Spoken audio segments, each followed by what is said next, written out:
but the White House counsel has to come out at some point. And I don't think he's going to go run. I don't think he's on his way home. I don't think he's going to go running down Pennsylvania Avenue yelling, "Catch me if you can." All right, if you're the White House counsel, you can't really live with the idea, no, I won't take a subpoena to be served on the president. That doesn't fly. Harry Littman, so that could be it. The U.S. Marshal simply goes to Don McGahn's house.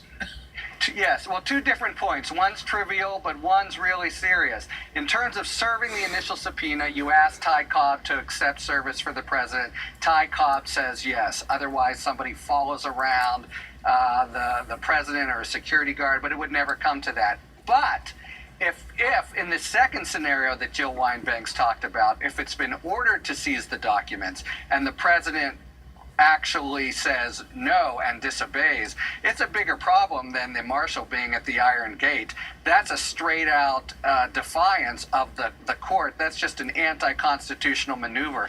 And everybody who thinks about this thinks at the end of the day, maybe Trump will be so out there, so even different from Nixon, every other president, that he would try to disobey lawful orders. And then we got bigger problems than the marshal at the gate of the White House. First of all, now I'm realizing I just wish you had more free time and we could have brought you to law school. It would have been way more fun. But I think your question is stabbing at something deeper, Laurence. Richard Nixon, we learned, was a crook. Mm-hmm. But he was also an institutionalist. And he was a lawyer. Right. And he was a lawyer. And so I'm not here to defend Richard Nixon because obviously he did many things we learned that a crook would do on the way.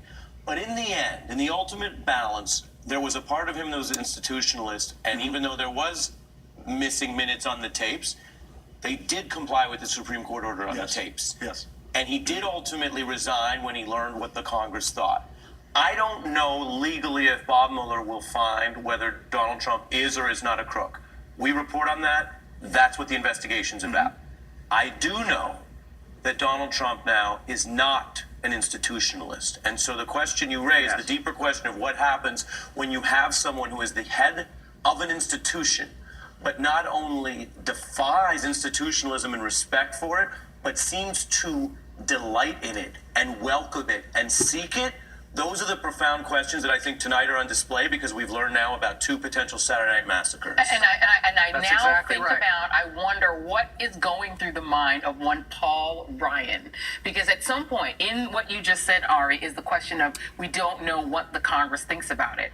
Up to now, Paul Ryan has been nothing but a toady.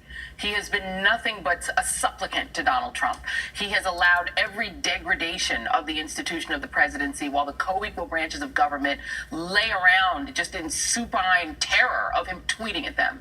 Will Paul Ryan, if Donald Trump refuses a lawful subpoena, refuses to respond to the special counsel, refuses to answer question, and utterly creates a constitutional crisis, does Paul Ryan have the guts?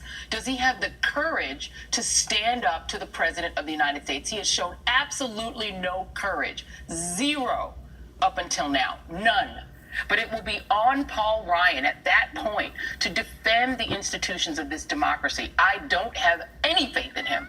But anyone who does, maybe should start emailing him and calling him now. All right, everyone stay with us. And during the break, I want all of you to contemplate whether Donald Trump really will be interviewed by the special prosecutor in the next couple of weeks, as he said he would last night. Does tonight's news change that? Does tonight's news change the president's willingness to cooperate with an interview like that? Stay with us. We'll be right back.